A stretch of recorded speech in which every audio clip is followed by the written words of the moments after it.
The Pakistani offensive at Asal-Uttar failed because a bold, armored idea met a battlefield that steadily took away the conditions required for success. That explanation may sound simple, but it is more useful than any single-cause legend. The thrust toward Kemkaran and beyond was not foolish merely because it failed, and it was not defeated by one weapon, one heroic act, or one lucky event. It failed through the interaction of terrain, delay, reconnaissance problems, imperfect combined arms, Indian defensive preparation, and the difference between possessing strong tanks and using an armored formation effectively. The battle rewards careful analysis because it shows how armored warfare actually works. Victory came from a chain of reactions meeting a chain of mistakes.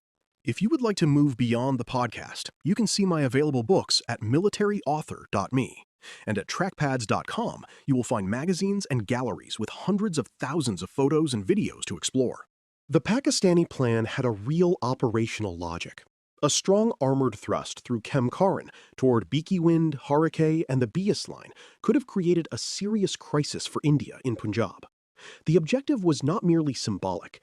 Roads and crossings beyond Kemkaran mattered because they connected movement, supply, and defensive depth. If Pakistan's 1st Armored Division had broken through quickly and preserved momentum, Indian commanders might have faced a much more dangerous problem than the loss of a border town. For that reason, the plan should not be dismissed as absurd after the fact. It aimed at a vulnerability. Its failure came because the conditions required to exploit that vulnerability proved far harder to create and sustain than the plan assumed. The first major reason for failure was delay. Armored offensives depend on time in a brutal way. Every hour that passes without breakthrough gives the defender opportunities to withdraw, regroup, lay mines, register artillery, move reserves, and understand the shape of the attack. Pakistan needed speed after India widened the war in Punjab. Instead, the fight developed in stages that gave Indian forces time to pull back from Kemkaran and build the defensive position around Asal-Uttar. Delay did not have to be dramatic to matter. A slowed crossing, a confused report, a paused formation, or a cautious approach to uncertain ground could all contribute. In armored warfare, lost minutes accumulate into lost operational possibility. Terrain was the second major reason, and it is central to the battle's teaching value. The Kemkaran sector looked more suitable for armor than the mountains of Kashmir, but that did not make it open tank country in practice. It contained cultivated fields, sugarcane, villages, irrigation channels, embankments, roads, and soft or waterlogged ground. Indian forces made some of this terrain worse for the attacker by using water and mines. The result was a battlefield that reduced visibility, channeled movement, and made cross-country maneuver risky. Tanks are not simply vehicles that go wherever commanders draw arrows. They are heavy machines that need passable ground, awareness, and routes. Around Asal-Uttar, the ground narrowed the options of the attacker. Reconnaissance and battlefield understanding formed a third weakness.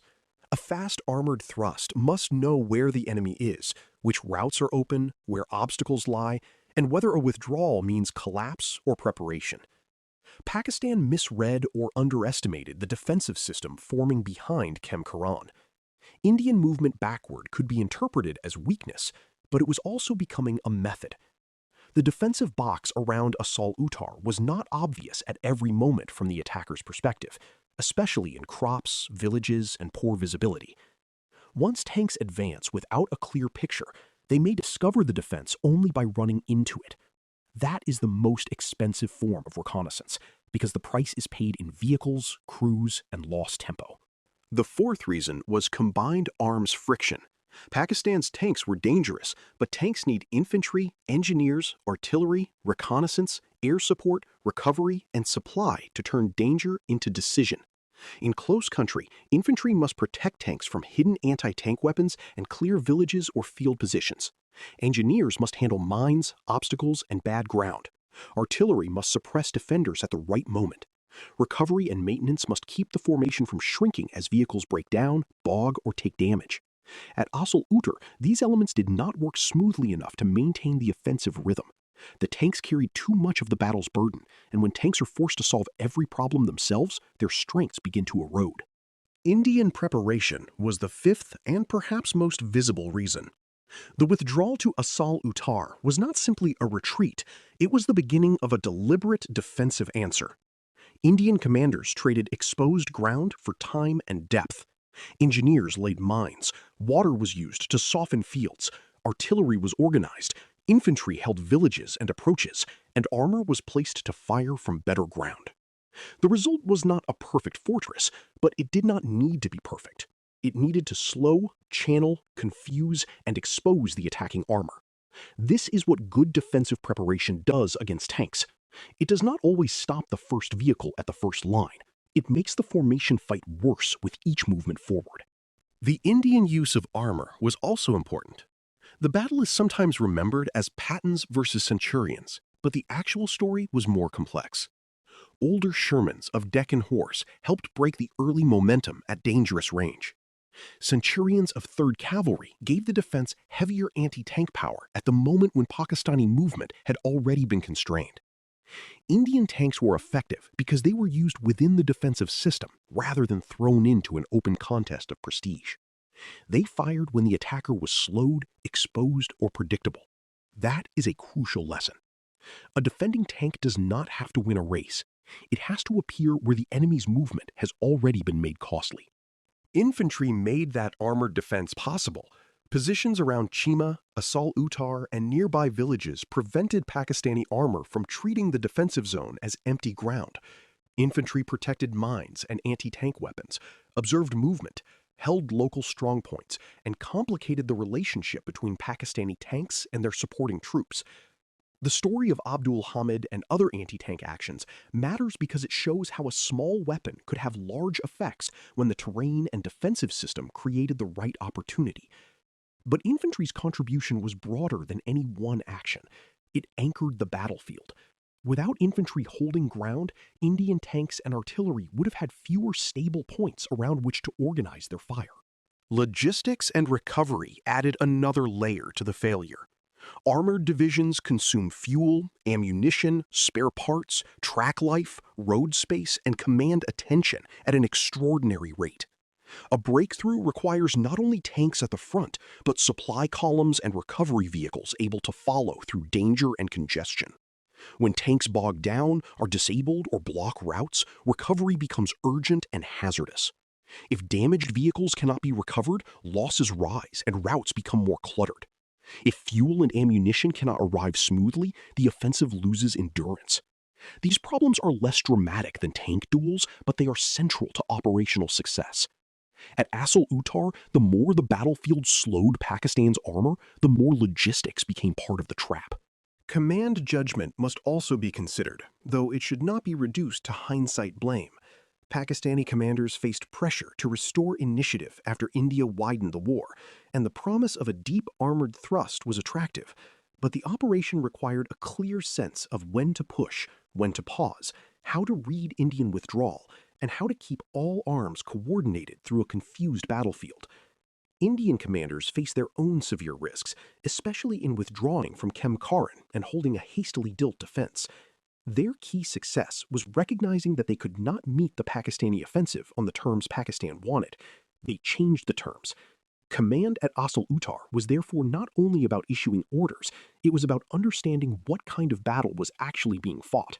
The offensive also failed because morale and psychology shifted. At first, Pakistani armor carried confidence, and Indian defenders faced the intimidating approach of a stronger-looking armored force.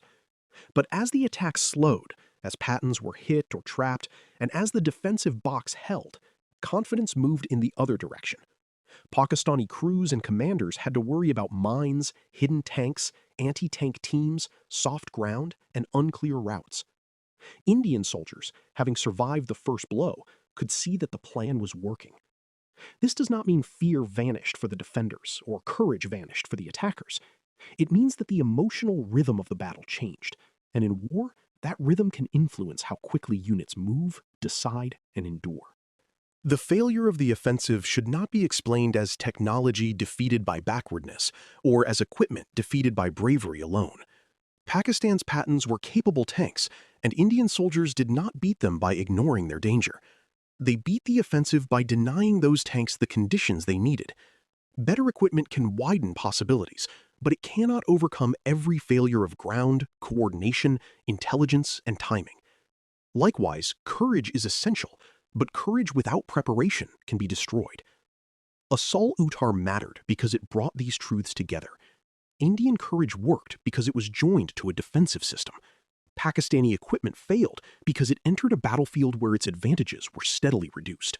In the longer arc of armored warfare, Asal-Uttar belongs beside many battles where the promise of breakthrough collided with the reality of combined arms. Since Cambrai, tanks had offered armies the hope of restoring movement to battle. By 1965, they were stronger, faster, and better connected by radio, but they still depended on the same essentials: passable ground, fuel, maintenance, reconnaissance, infantry, artillery, engineers, and command tempo. The Pakistani offensive failed because too many of those essentials broke down at the decisive place and time.